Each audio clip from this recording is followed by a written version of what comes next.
기도하셨습니다.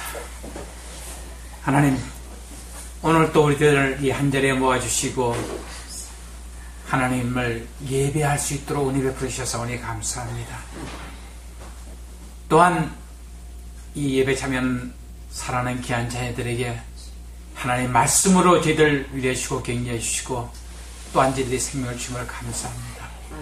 심히 약한 종을 통해서 하나님께서 말씀 주실 때에 오직 하나님의 성령께서 이 종의 혀입술 사용하셔서 하나님께서 우리에게 주시고자 하는 것은 모든 말씀이 온전히 전달되어지도록 사용하여 주옵소서. 오직 성령께서 주관하여 주옵소서. 예수님 이름으로 감사하며 기도드리옵나이다. 아멘. 네, 오늘 말씀의 제목은 복음의 능력. 제가 인터넷 통해서 어느 목사님의 설교 말씀을 듣는데요, 이런 예화를 하시더군요. 미국의 어느 선교사가 아프리카에 선교를 갔을 때입니다. 열심히 선교를 하다가 식인종 부족을 만나서 거기에 잡혀갔대요. 그래서 이젠 죽었구나 하고 잡혀갔는데 그들이 추장 앞에 갖다 세우더랍니다. 근데 추장 얼굴을 가만히 보니까 어디서 많이 낯이 익었더래요. 그래서 가만히 생각해 보니까 신학교 다닐 때 같이 신학 공부를 하던 사람이었대요.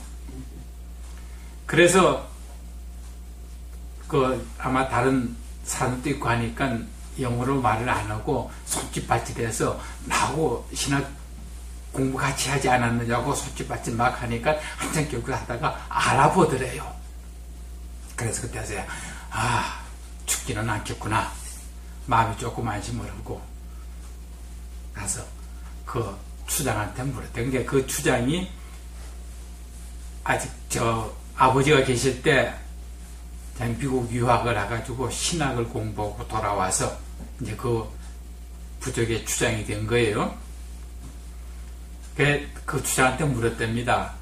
당신 예수 믿고 신학 공부까지 했는데 당신의 그 예수 믿고 난 다음에 무슨 삶이 변화된 게 없습니까? 하고 물었대요. 그런데 있다고.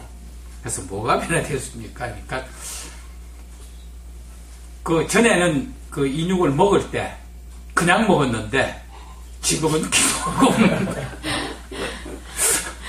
지금은 기도하고 먹는데 그러면서 이제 그 목사님이 부언을 하시기를 이 얘기는 어떤 그냥 지어낸 얘기일 거다. 무엇 때문에 지어냈냐면은 예수 믿으면서 그냥 아무런 생활에 아무런 변화도 없이 살아가면서 오직 식사 때 그 식사 기도만 하는 사람들을 빚고 와서 아마 하는 걸 거다.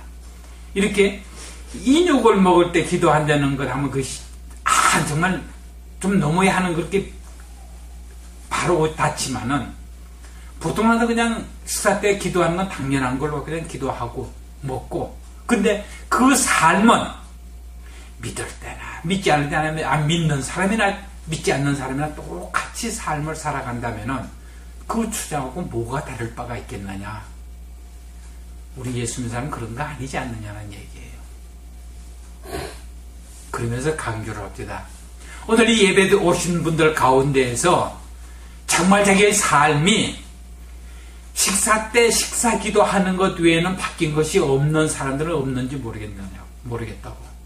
그 말 때 저는 그런 생각이 들어요. 어떤 사람들은 다른 사람들 볼 때 식사 기도하는 것만 해도 창피해서 식사 기도도 안 하고 먹는 사람이 있는데 그런 사람들보다는 조금 나은 건데 하는 생각이 스쳐갔어요. 그래요. 정말 우리가 믿는 그 복음의 능력이 그거밖에 안 된다면은 문제가 있죠. 오늘 본문 말씀 다시 한번 같이 한번 읽어보시겠습니다. 내가 복음을 부끄러워하지 아니하노니 이 복음은 모든 믿는 자에게 구원을 주시는 하나님의 능력이 됨이라.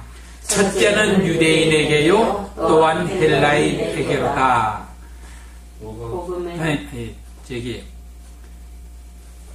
믿는 사람 누구든지 여기가 유대인에게요, 그 다음에 헬라인에게라는 것은 믿는 사람 누구든지예요. 유대인으로서 믿는 사람이든지 이방인으로서 믿는 사람이에요. 믿는 사람에게는 하나님의 구원에 이르게 하는 그 하나님의 능력이 그 복음 속에 있다는 얘기예요. 그래서 이 복음을 믿은 사람들은 복음에는 하나님의 의가 나타나서 믿음으로 믿음에 이르게 한다. 믿음으로 살아갈 것. 그 다음에 기록된 바 오직 의는 믿음으로 말미암아 살리라 함과 같으니라. 이게 처음 끝까지 눈에 보이는 것, 손에 잡히는 것으로 사는 것이 아니라 오직 하나님 말씀을 믿음으로 살아갈 수 있는 그렇게 살아갈 수 있도록 힘이 되어주고 하나님의 능력이 함께 한다는 얘기예요. 그러면 우선요, 복음이 뭡니까? 그냥 우리 여러 가지 많이 생각할 수 있죠. 근데 일단 예수님이 하나님, 우리 사도신경에서 우리가 암송하는 대로 예수님의 하나님의 아들이시고 예수님께서 우리를 구원해 주시기 위해서 우리를 죄사함을 얻게 하기 위해서 사람을 오셨다가 우리 대신 십자가 못 박혀 돌아가셨다. 그거죠. 그래서 이사야서 53장 4절이나 지금 여기 나오는 베드로전서 2장 24절 말씀 되어 있습니다. 한번 같이 한번 읽어보시겠습니다. 친히 나무에 달려 그 몸으로 우리 죄를 담당하셨으니 이는 우리로 죄에 대하여 죽고 의에 대하여 살게 하려 하심이라. 저가 채찍에 맞음으로 너희는 나음을 얻었나니. 즉 우리의 죄가 있는 그대로는 영원한 영생을 얻을 수가, 영원히 하나님과 함께하는 그런 영생을 얻을 수가 없잖아요. 이게 제일 먼저 문제가 해결되었던 우리 그 죄의 문제를 해결해야 하는데 어떤 것도 그 죄의 문제를 해결할 수는 없어요. 물론 구약시대에 짐승을 잡아서 그 제3의 제사를 드렸지만 그것이 영원히 그 죄를 사지는 않습니다. 오직 우리 주 예수 그리스도께서 우리를 대신해서 정말 죄 없이 흠 없이 사시다가 그분께서 우리 대신 죽어주신 그 십자가의 은혜가 아니라면은 그 죄 문제는 영원히 해결할 수 없는 건데 그걸 해결해 주시기 위해서 예수 십자가의 만남에 매달려 돌아가시 주셨다. 죄 문제를 이렇게 해결해 주셨다. 그 다음에 우리가 이 땅에 살아가면서 우리 건강 문제 신경 쓰이게 되죠. 근데 그거는 뭐예요? 저가 채찍에 맞음으로 너희는 나음을 얻었나니. 즉 예수님께서 채찍에 맞아서 육신이 그 모든 고통을 대신 다 담당하셨어요. 우리 육신이 고통을 담당할 거 없이 예수님이 그 구원을 받아들이면 된다는 얘기예요. 이게 영혼의 영성 문제 해결됐죠? 지금 이제 우리의 건강 문제 사실 이렇게 해결된 겁니다. 그 다음에 사실은 살아가는데 그보다 더 우리를 더 옥죄는 게 있죠. 이 말씀을 같이 읽어보실까요? 우리 주 예수 그리스도의 은혜를 너희가 알거니와 부요하신 자로서 너희를 위하여 가난하게 되심은 그의 가난함을 인하여 너희로 부요케 하려 하심이니라. 그러니까 네 생 살아가면서 사실은 먹고 입고 하는 이 의식적 문제도 예수님께서 완전히 해결해 주셨다고 그랬어요.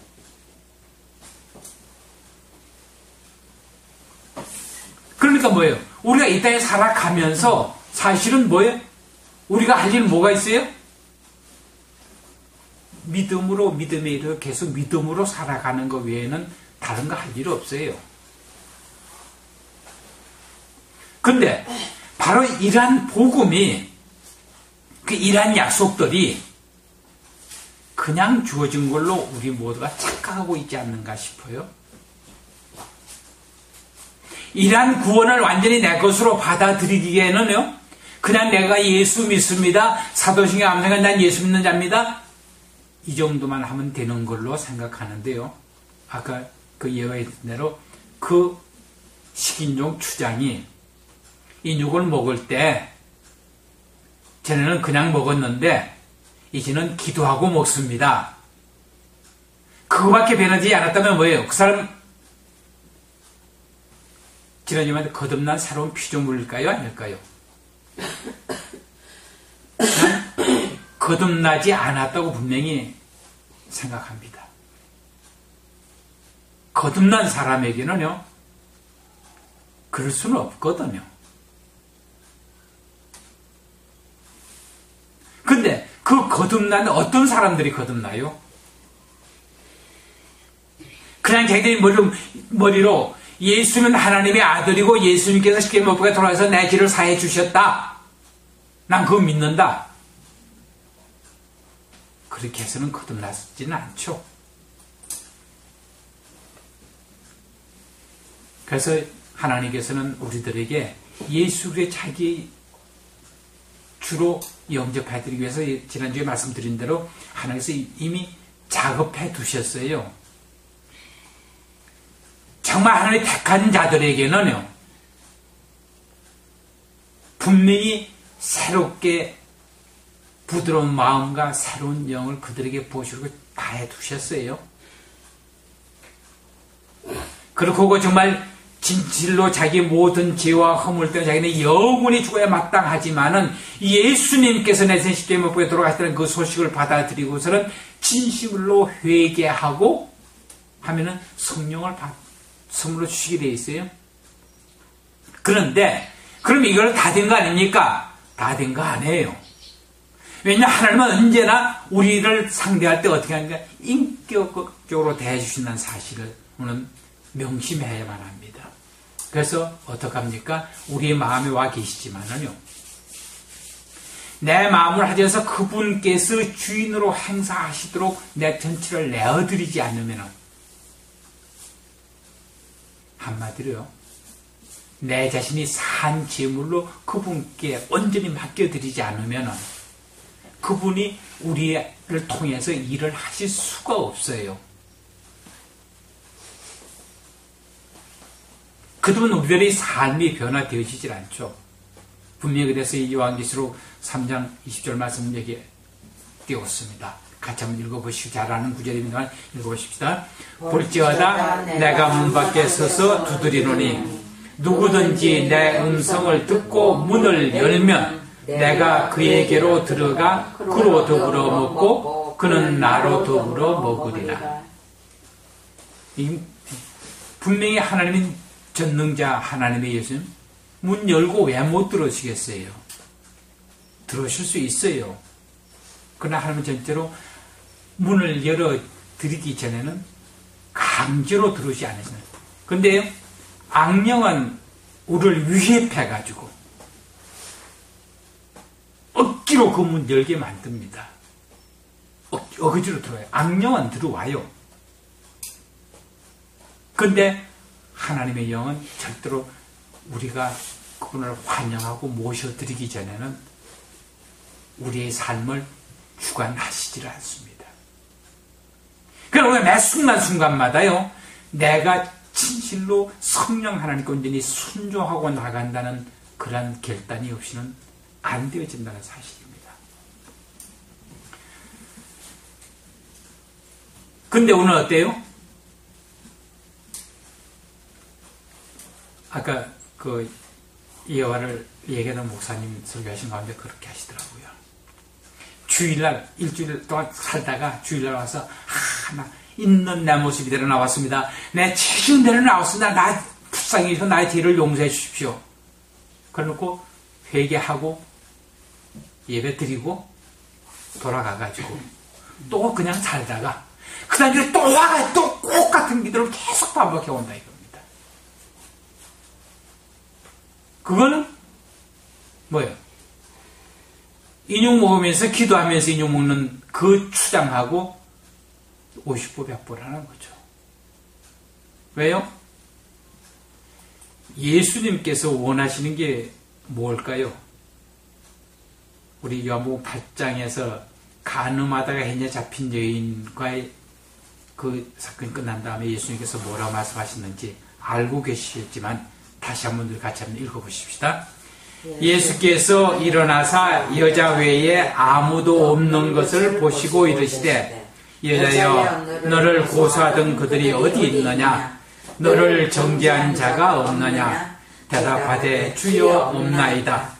예수께서 가라사대 나도 너를 정죄하지 아니하노니 가서 다시는 죄를 범치 말라 하시니라. 지금까지 지은 죄, 내가 좀 가늠하다 했냐 잡혔지만은 나 그거 너한테 정죄하지 않는다. 그건 다 용서해준다 이겁니다.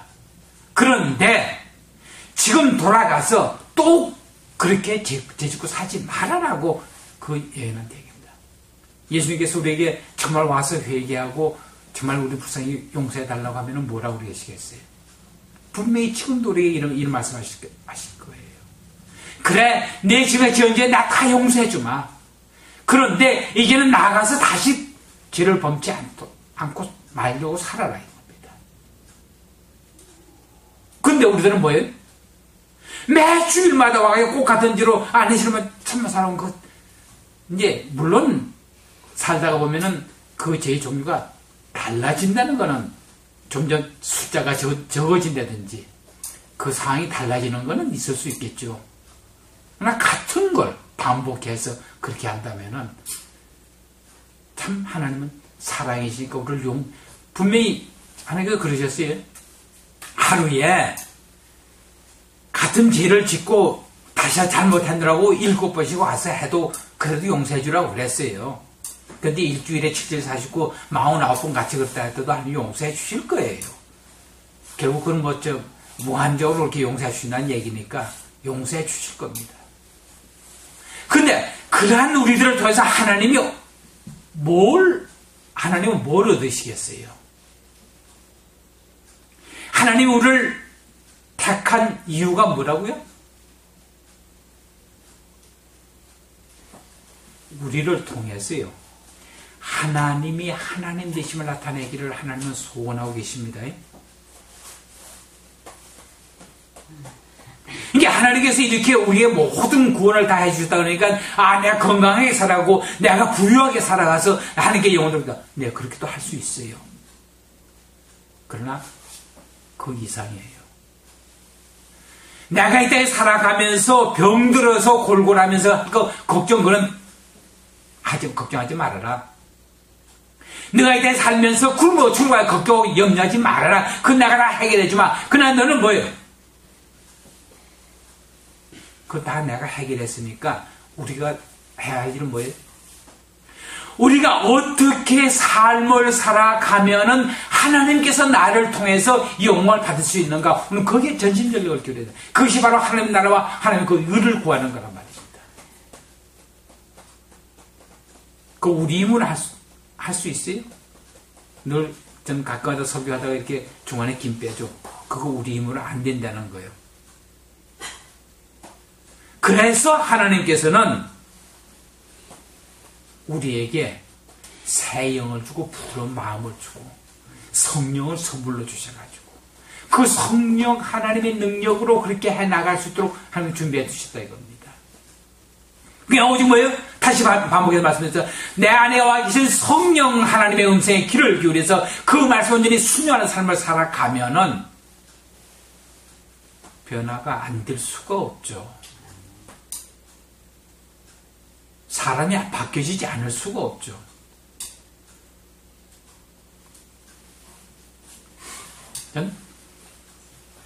그래서 지난주 오후 시간에 제가 말씀드렸는데 청녀의 선물을 읽고선 그 애니 느끼는 그런 그 감사, 그런 그 민감한 감성이 나한테 상당히 둔한 것 같다고 지난주에 말씀을 드렸는데 지난주 월요일날 새벽에 과천에서 그 약수터 가는 길에 잠깐 가는데 그 바깥에 보는데 그 나무 잎들이 빨갛게 물들어 있는 거, 그리고 하늘을 보니까 하늘에 아침 노을이 생겨 있는 거, 그걸 보니까 마음이 짜릿해지면서 참 아버지 참 좋네요 하는 말이 내 입에서 바로 나오더라고요. 바로 그러면서 그랬어요. 바로 이것이 하나님 성령께서 내 마음 가운데에서 내가 그거 잘 안 된다고 그랬더니 바로 이렇게 알게 해주시는구나. 그러니까 우리가 분명히 갖고 있는 건 우리의 힘으로 할 수 있는 건 아무것도 없는데 하나님의 성령께서 내 안에 역사하시도록만 하면은요 감사할 수 않을 수가 없다는 얘기입니다. 그래서 히브리서 기자는 히브리서 13장까지 다 기록하고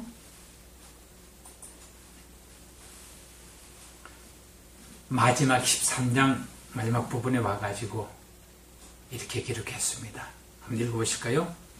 여러 가지 다른 교훈에 끌리지 말라. 마음은 은혜로서 굳게 함이 아름답고 식물로서 할 것이 아니니 식물로 말미암아 행한 자는 유익을 얻지 못하였느니라. 그러니까 우리가 이 땅에 살아서 여기서 뭐 먹는 것 가지고 나를 이쁘게 그게 안 되는 거니까 그런 거는 신경 쓰지 말고 오직 우리의 마음을 하나님의 은혜로서 굳게 하라. 하나님의 은혜 가운데 살아가라 이겁니다. 날마다 순간마다 내 안에 성령 하나님의 말씀에 귀를 기울여서 그 말씀에 순종하는 삶을 살아가는 것이 바로 은혜 가운데 사는 겁니다. 그걸 은혜로서 굳게 하는 겁니다. 그러니까 왜냐하면 우리가 이 새 눈에 보이는 거 얼마나 많습니까? 나를 유혹하는 거 많이 있거든요. 우리에게 들리는 거 이상하게 염려하고 거짓해야 될 거 많이 있어요. 그런 교훈에 끌리지 말고 오직 하나님 말씀을 굳게 붙들고 그 하나님 은혜 가운데 살아갈 때에 우리는 뭐예요? 지난주에도 말씀드렸습니다. 빌립보서 2장 6절이던가요? 너희 안에 착한 일을 시작하시니까 끝까지 이룰 줄 안다는 그 말씀은 빌립보서 1장 6절이네요. 같이 한번 읽어보실까요? 너희 속에 착한 일을 시작하시니까 그리스도인 예수의 날까지 이루실 줄을 우리가 확신합니다. 우리가 하나님의 그 은혜 가운데에서 정말 하나님의 성령 말씀에 내 안에 계신 그 성령의 말씀에 귀를 기울여 순종하면 그분께서 그렇게 우리가 예수 믿게끔 해주셨습니다. 내 안에 그분께 성령 하나님께서 예수가 구세주인 걸 알게 해주셨고 예수를 믿게 해주셨고 예수를 주라고 신하게 해주셨습니다. 이 일을 시작하시니까 바로 성령 하나님이시니까 이 성령 하나님께서 우리가 마지막 날 주님과 만날 수 있는 그 순간까지 우리를 그 길을 인도해 가실 거거든요. 출애굽한 이스라엘 백성들이 하나님께서 인도하신 그 길을 계속 따라갔을 때 가나안 땅까지 들어갈 수 있었을까요? 없었을까요? 당연히 가나안까지 들어갈 수 있었죠. 근데 어떻게 됐어요? 중간에서 그 사람들은 못 들어갔잖아요.